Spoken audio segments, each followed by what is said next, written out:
Be confident, be bold, be authentic, but don't forget to take action. This is Ordinary to Badass, where our stories empower women to step into the spotlight of their own lives and pursue what they're truly passionate about. It's time to step into the arena and become more than just extraordinary. It's time to become a badass with your host, Marie Sonneman.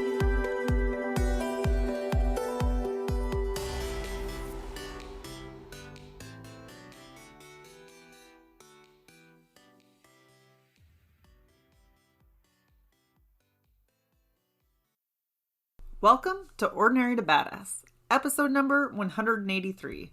In this episode, you're going to hear from Prit, the Marketing Nomad. Prit is an entrepreneur, podcaster, YouTuber, digital nomad, and a nano-influencer. For some reason I said that funny. Nano-influencer with a zest for life. Her sole purpose in her business is empowering entrepreneurs and small business owners across the world so they can gain confidence. In this episode, we talk about overcoming hardship, journaling, imposter syndrome. There's so many great takeaways and actionable steps that you can take, so definitely stay tuned. But first, before we get there, if you love this podcast or this episode, then I would love it if you headed over to iTunes and left a 5-star rating and review. That way, other badasses like you can find the show. And if that's really not your jam, I get it. No worries. You could always just share it with a friend. Hit the 3 dots on the top of your episode, and there should be an option to share, and then send it to a friend who is also a badass and that you think could find it useful. All right, let's get to the show already.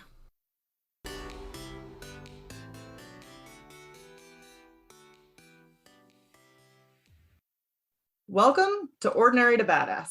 Whether you're ordinary or badass, I'm so glad you're here. Today's guest is Prit, the Marketing Nomad. Prit, thank you so much for being here. I'm excited to have you on the show. Oh, Marie, the honor is absolutely mine. I'm super, super excited to be on your show and share my journey with your audience. It's an absolute honor for me. Awesome. I'm so excited for this. But before we go any further, I've got to ask you, do you consider yourself ordinary or badass? Badass. I don't even have to think twice about it. Love it. Can you tell us why? Okay, so let me start a little bit about my journey, and I think it will start to become evident why I consider myself a total badass. So I actually finished my MBA in New York, in Rochester, and I had about a year's time to work on my student visa, and then I had to convert that into a work visa. Unfortunately, after working for a year, my work visa wasn't processed, which meant I had to come back to India. And at that point, I was absolutely devastated. I think it was gut-wrenching pain because I had to leave a job that I loved. I had to leave my friends. I had to leave a place that I had called home for the last 3 years, a place that I had felt safe, and just so many memories to that place. And not just that, I think that in certain societies, the perception exists that you need to be in a certain city or in a certain place to achieve success. And the minute everybody saw me leaving, New York City, basically, it was, people thought that, my career was done for, even before it had started, and that I probably was not going to make it in my life. So at that point, with all those thoughts circling in my head, I had 2 options. One, I could, put my resume on LinkedIn, start from scratch, and apply to a full-time job. But at the back of my mind, I always knew someday I would start my own business. This was something that was very clear to me from the beginning, from when I was a kid, actually.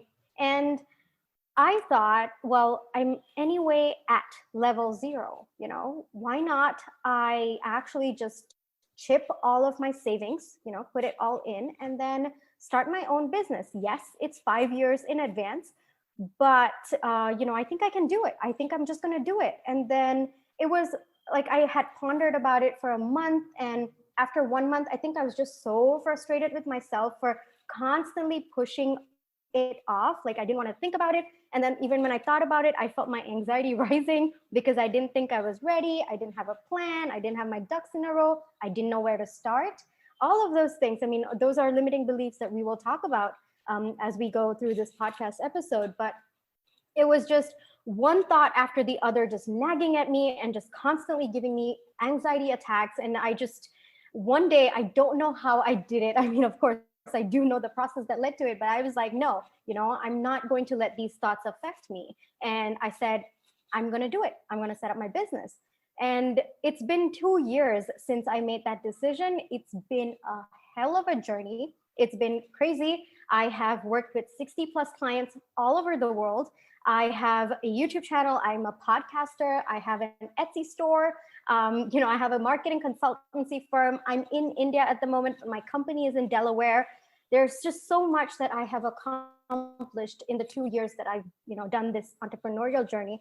And I don't think that I would be where I am today if I weren't badass, even if I didn't just decide that I was going to do it despite the fear, because the fear was there. I'm not going to deny it or wash over the fact that there was fear. So yes, I think it was pretty badass for me to do that. And I think as women, we fail to acknowledge that we are pretty badass. I think it's some sort of hesitation to say we are badass. So I really like the fact that your podcast talks about going from ordinary to badass and empowering us as women to acknowledge the fact that we are badass. It's just that one decision.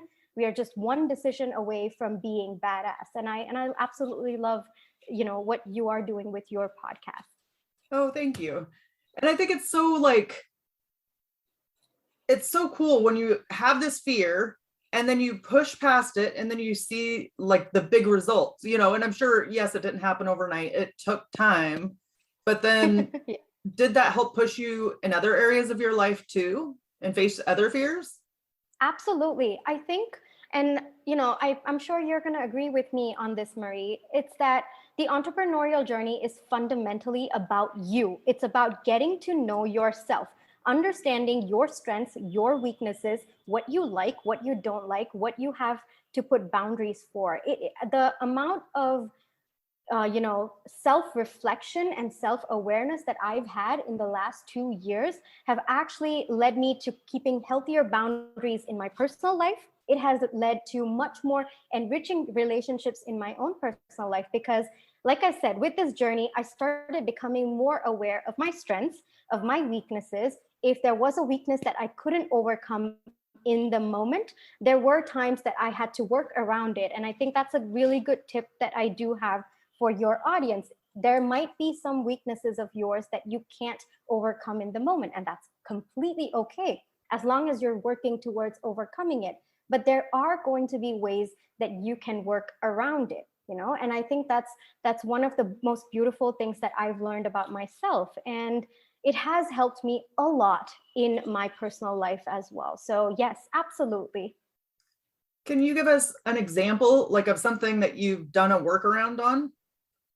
Absolutely. So for me, basically, I think that sometimes I'm not exactly the most motivated person, and sometimes there are moments where I feel very unmotivated. And when it comes to when you're feeling unmotivated, it's usually something internal that's going on with you.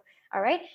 One of the things, and I know that that is my weakness, that is something that I own up to. Unless I am 100% absolutely passionate about the project, I am not going to be doing it. This is one of my strengths. It's also one of my weaknesses. However, when you are a business owner, when you are an entrepreneur, there are things that you might not necessarily be 100% passionate about, but you have to still do it to keep the workings of your business going. So in that way, I know, okay, well, this is a task that I'm probably not going to be so, up and upbeat about it. And it's going to probably take me some time to do it because I'm so unmotivated. I commit to it publicly. I let people know on my Instagram stories that I'm working on this. And this is an example that I can actually just take from 3 days ago. There was this Etsy product that I had to upload. And It's basically, I put the same digital product in 5 different colors. So it's the same process that I have to repeat 5 times. And monotony is not my best friend. I do not like it. So, I mean, that's why I chose marketing, because it's such a vibrant field and every day is so different. That's why I'm an entrepreneur as well. So monotony is not my best friend. So I committed to it publicly. I started telling people 1 down, 4 to go, 3 down, 2 to go. You know, that was one way that I was able to beat my weakness, or at least work around it, because I am aware that this is my trait. You know, while I do work on it, while I do, you know, introspect and take the time to figure out what's happening, it's still a process. I'm still in a work in progress. So yeah, that was one example that I do have for you.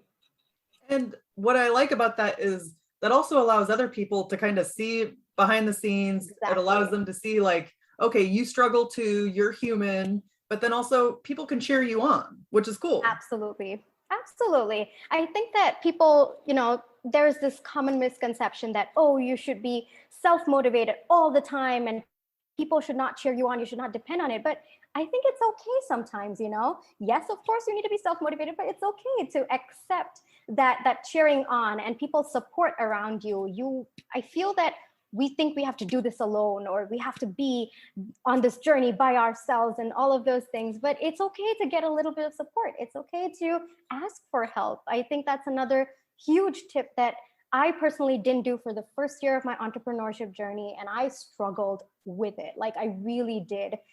Because I thought, oh, I had to do everything by myself. And I was painfully aware of how alone I was in that journey. And in the last year, I've made friends with people online, you know, online entrepreneurs. And, you know, we share our struggles. We ask for help with each other. It's a beautiful community that I've built. And I realized it's okay to ask for help. Yes, I think it's like badass to ask for help. And it's something that I've definitely struggled with too, just thinking like, oh, I just got to hammer this out or bucket down into it. But it always works out better when you're struggling with something to include other people, and it can like make it a lot easier. Yes, absolutely. I think it's part of our trait as an entrepreneur or a business. So I think it's very embedded in us, because this is a very common struggle that I see even with my online entrepreneur friends. Right, absolutely. So earlier you mentioned something like about when you moved to New York and you moved there from India, correct? Yes. So I want to know, like, what was your headspace like at that time? Was that intimidating to move to New York and take the leap to do that? And how did you push yourself to do it? Okay, so for me, so a little bit about my backstory is that I grew up in Singapore, and then from Singapore, I moved to India when I was, I think, 11 or 12.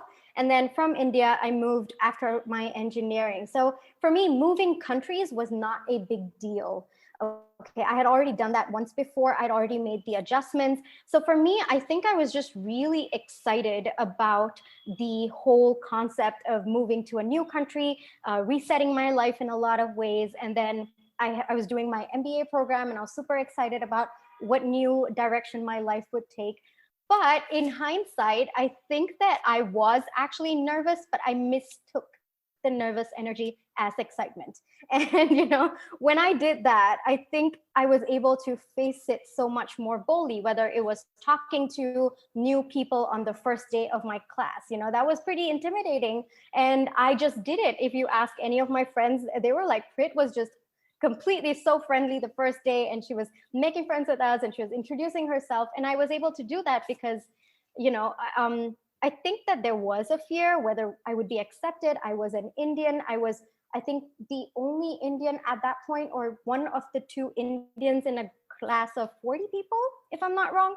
So, you know, ethnicity wise, my racial, you know, differences, all of those things. I mean, it kind of gets to you. You feel that, you know, are people going to accept me? And, you know, my accent was very different at that point, all of those things, you know. So I think it was just moving past that fear and letting your excitement overshine the fact that, you know, you are nervous, and of course, ridiculous optimism. I think that I have always been ridiculously optimistic about every challenge, about every step in my life. And I think that's one of the things that have pushed me forward. Yes.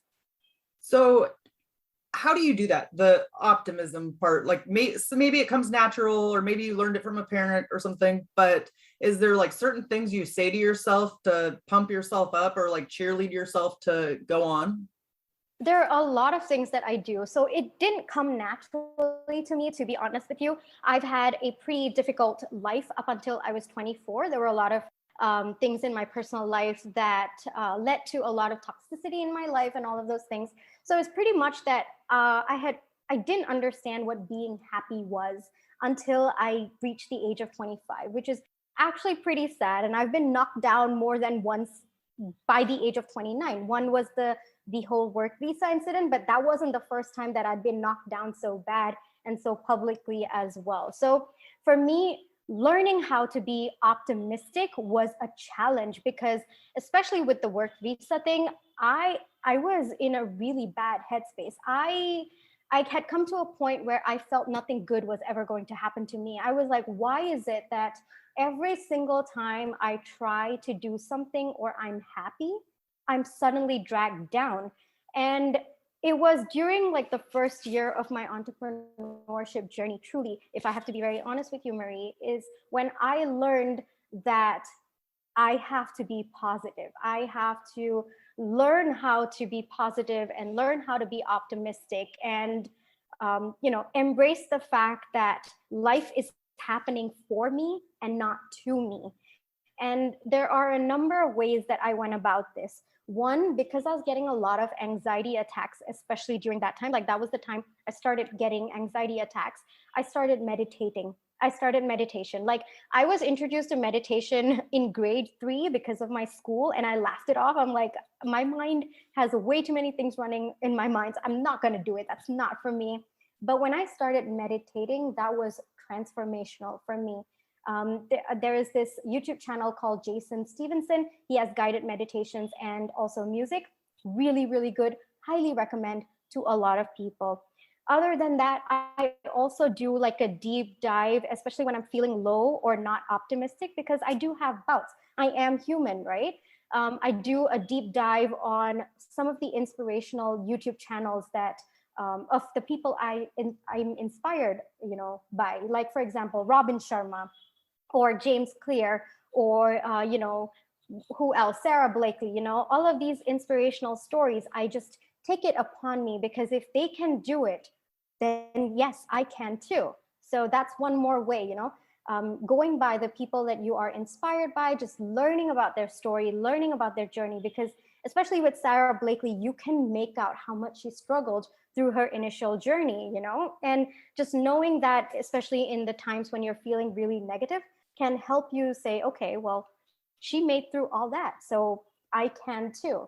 Another thing that I do, and it's one of the best habits that I have picked up in the last 2 years, is journaling. That I will recommend to every single person that I see, even to my clients, even though they probably hire me for marketing. I'm like, no, you should journal. This is something that you should be journaling. And if your listeners, they're a little confused on how to start journaling, I usually ask myself questions before I journal, like, how am I feeling today? Why am I feeling this way? And then if there was one thing I could change about today, what would I change? And then another thing that I ask myself is, if I could do one thing to make me happy tomorrow, what would it be? So these are 4 questions that I usually ask myself, other than actually writing what I feel, my exact emotions. As much as possible, I do not try to suppress it. So if I'm feeling sad, if I'm feeling angry, I go through the motions. I go through the entire emotion, and then I write it all out. I'm not embarrassed by it. I am very kind to myself during that entire process. And once it's all on paper, you automatically feel a lot lighter. It just lightens you, and you start to be more optimistic. And I think with journaling, there's one thing that I do that I have not seen anyone doing, but I can share it with your audience. It has helped me a lot. Sometimes I just stop thinking and I write whatever I wish my dream life could be or would be. And not just that, I make it as real as possible, as in it's happening the next day. And the minute I start to visualize that, I realize how simple or easy it can be to get there. I write down actionable steps that I can take to get there as well. Like, for example, if it's as simple as waking up in the morning, maybe my actionable step is to set an alarm for 6 a.m. tomorrow. That's it. It's just as simple as that. The next day, we'll think about it when it comes. But for tomorrow, I'm going to wake up at 6. And, it's those baby steps that I have taught myself how to be optimistic, because I think that, yes, there are moments where there are bursts of optimism, but you have to be able to sustain that. And I think that is something that I have learned in the last 2 years. Yes.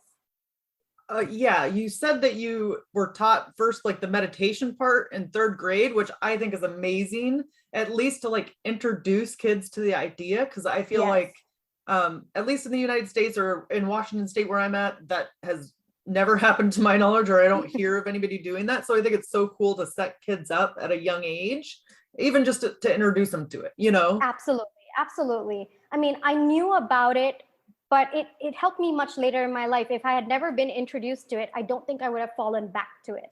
I was like, Exactly. oh, that made sense back then. Maybe I should try it now, maybe I've grown up or something like that. So yes, absolutely. And then, I mean, I can absolutely relate like on the meditation front and like doing a lot of self work. But really, it just sets you up for the day or sets your mood like completely different than it would be otherwise. Or Absolutely. the things that affected you before won't affect you the same way, which I think is super important.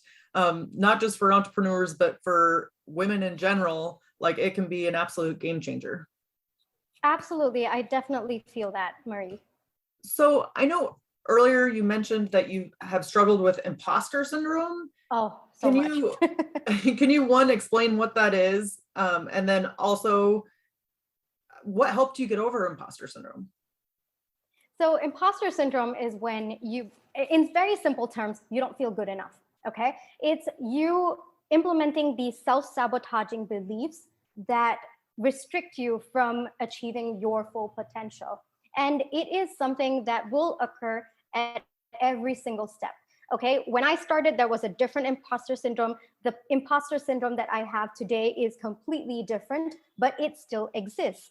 And here's the thing about imposter syndrome is that the more successful you are, the less you are going to feel that you deserve it, which is an imposter syndrome by itself.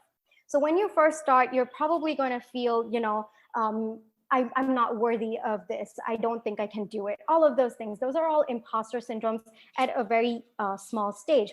And one of the things that I did to overcome that was, first off, I think one of my biggest imposter syndrome was, am I capable of teaching marketing? Because at that point, I had learned marketing through my MBA program for 2 years. I'd worked for a year.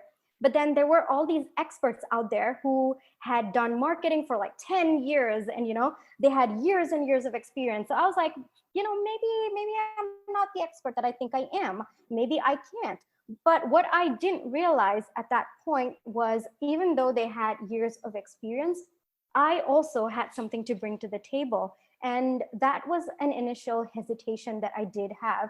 And for me, one of the best ways to work around imposter syndrome is writing down my strengths. This is something that I do every single year. Before I start the new year, I list out as many strengths as I can find.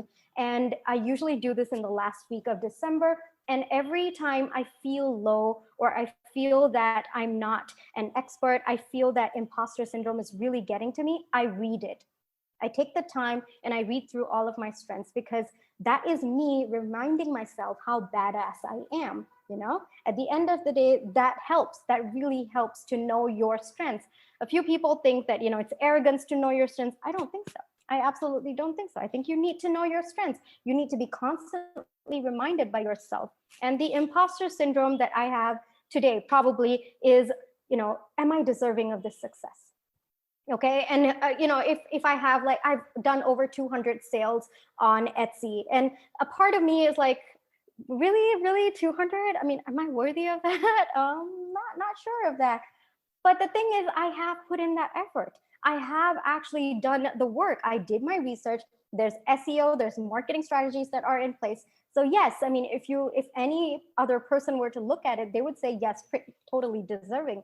But somehow when it comes to you and from your side of things, everything just gets clouded. you stop recognizing the things that you do or you did to get to where you are. And I think that's one of the biggest causes of imposter syndrome. So a huge like pro tip that I do have for you is document your journey. This is something that I personally do as well. I do have a diary where I document every single thing I do for my business. And it's not just, saying, oh, I did this today. No, I even write down my entire thought process. Like, for example, releasing an Etsy product with 5 different colors. There is an actual monologue that I have in my diary or in my business journal that says, am I going to do 1 color? Should I do 5?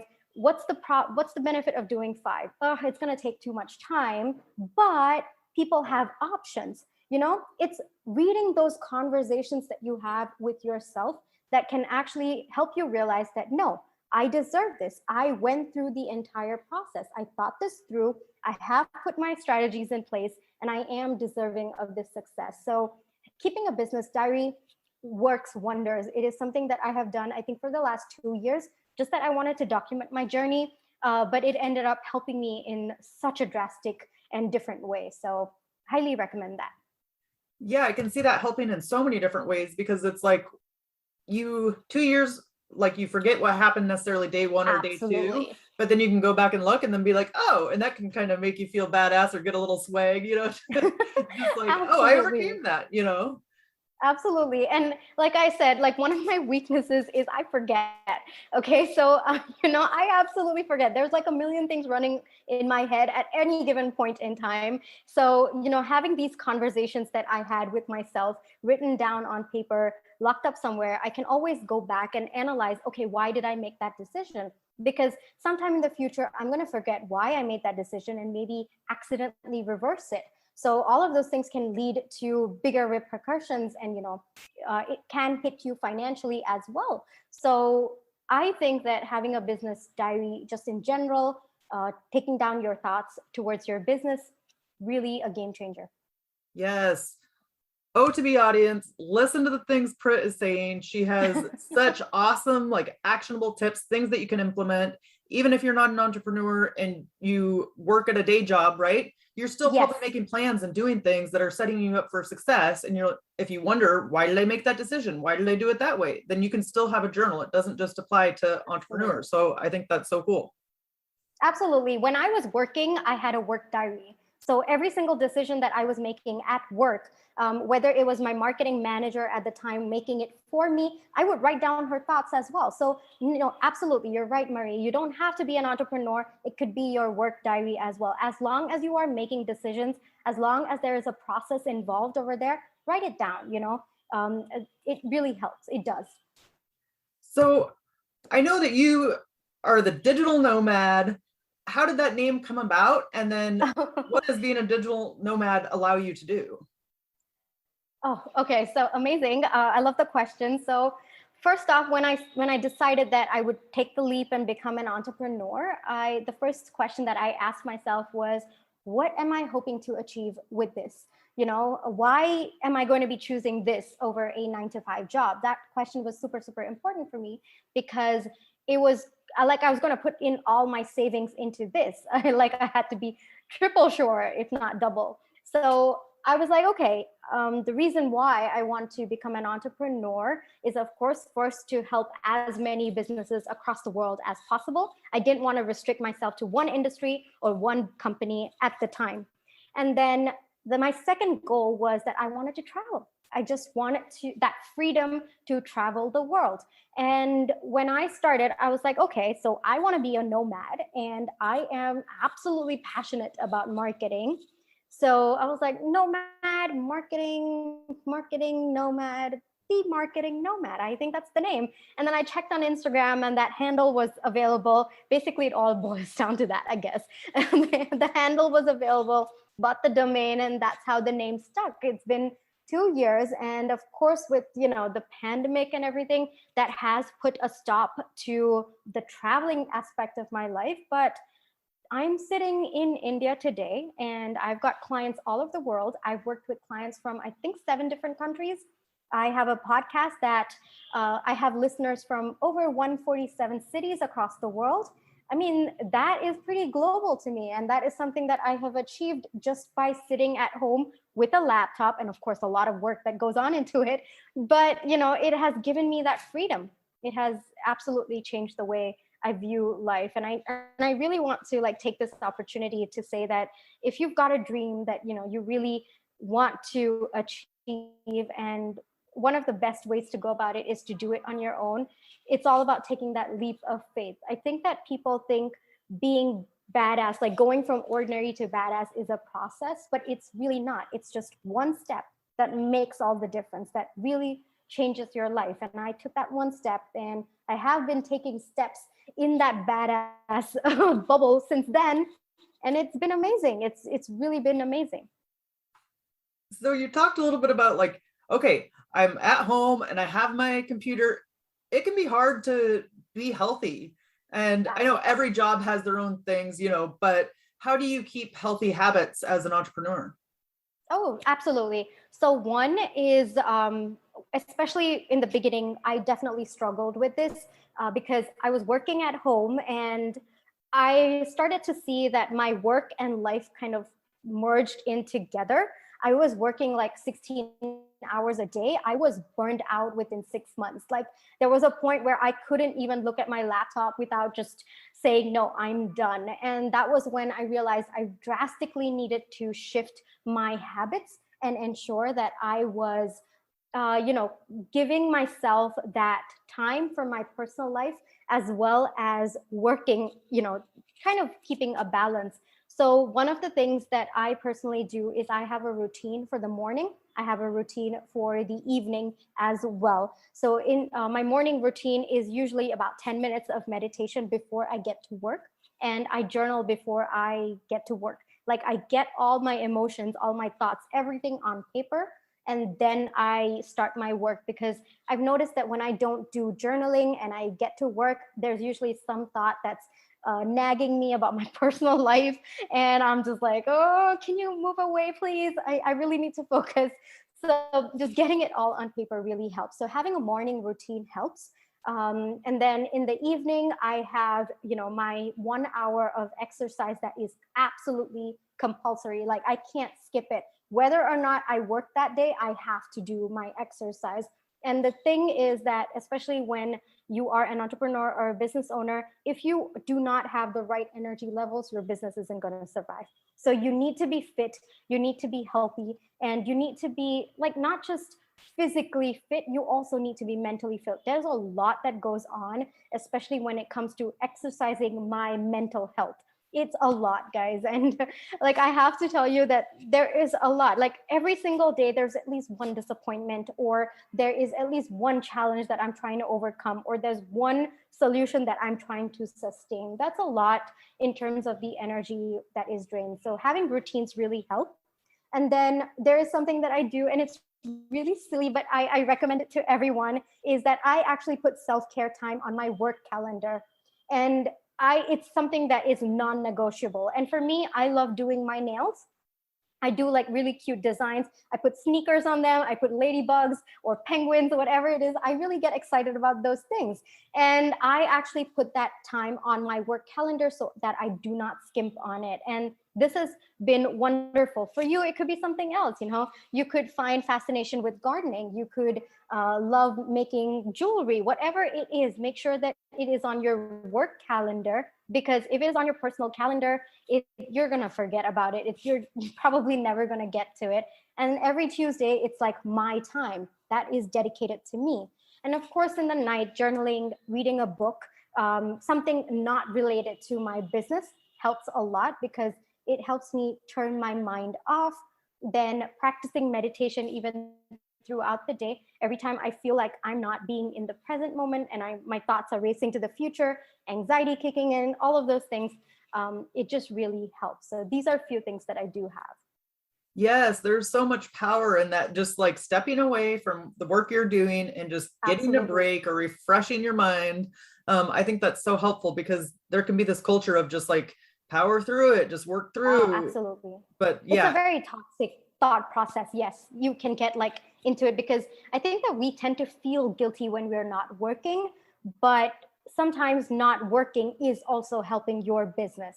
So I think, Absolutely. or even your life in general, even if you are not an entrepreneur or a business owner, if you're feeling burned out, you probably should step away. Right. Take your hour lunch, go for a Yes. walk, just do something for yourself during that time. I know you have all these cool things that you're doing, like with the journaling in the morning, with the meditating, with the exercising. It's a lot of self-care stuff. And I would say Yes. it doesn't all have to be extreme, especially when you're starting out. You know what I mean? Like you don't have to do Yes. an hour of exercise. Do 5 minutes of exercise. You mentioned James Clear earlier. He has perfect, Yes. what is his book? Something about habits, but Atomic Habits. Atomic Habits. There we go. That book is amazing. I'm like, why didn't I hear about this earlier?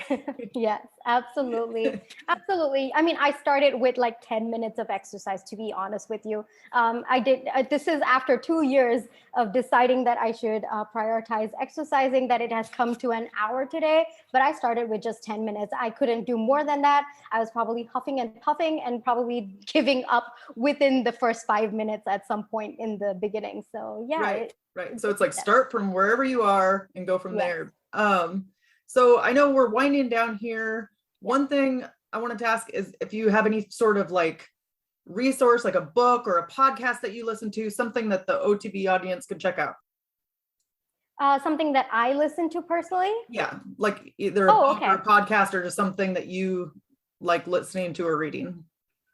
Okay, there are 2 YouTube channels that I go to every time I need inspiration for productivity, for mindset, and just in general, leading a more enriching life. The first one is Robin Sharma's YouTube channel. He is the author of the 5 a.m. Club, amazing book. Highly recommend that to anyone who wants to change your life. It's just brilliant. It's beyond beautiful. So he has his own YouTube channel where he gives like 10 minutes of tips. And sometimes the videos extend to about 20 minutes, but he talks to you about how to increase your productivity, how to stay motivated, how to be the best version of yourself. And I think that's one YouTube channel that every single person needs to subscribe to and just, listen. The second one is Ed Mylett. Now, he is also a mindset coach to many, many successful entrepreneurs and business owners across the world. He gives a lot of tips on goal setting, on motivation, and just being the best that you can for your business, how to motivate yourself.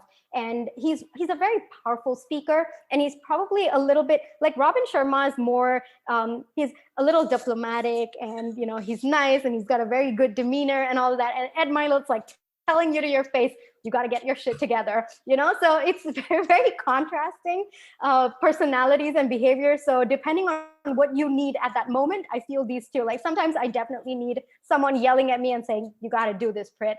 And sometimes I need, a nice kind voice telling me what to do.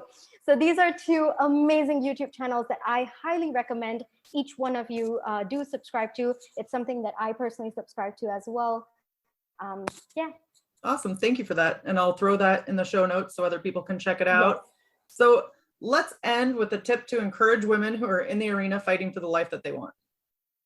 Okay. My tip is from ordinary to badass, it isn't a process. It's just one step that you need to take. You need to have the courage to take, overcome that fear. And if you can't overcome the fear, just kind of push it to the side and take that step.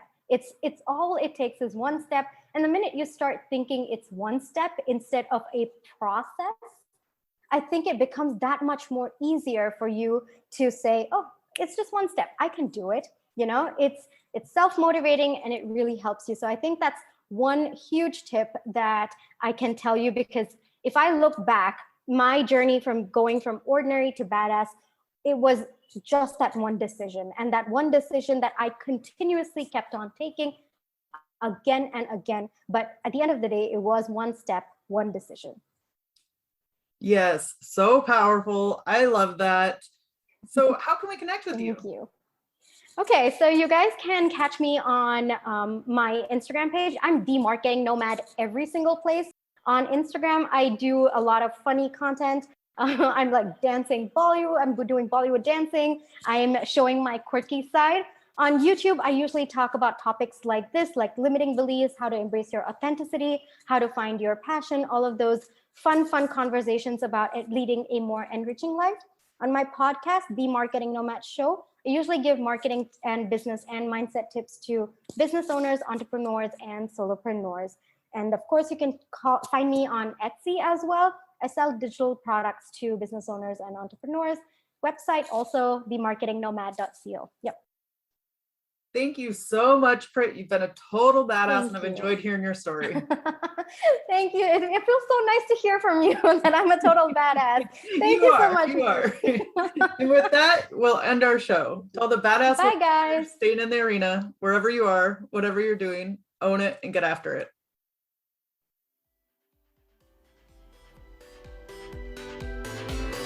Now that you've listened to this episode of Ordinary to Badass, we want to hear from you. Go to our website, ordinarytobadass.com/podcast, and submit your own experience on how you took your life from ordinary to badass and get the chance to be on a future spotlight episode of the show. That's ordinarytobadass.com/podcast. While you're waiting for the next episode of the show, wipe off the sweat, dust off the dirt, and get back in the arena.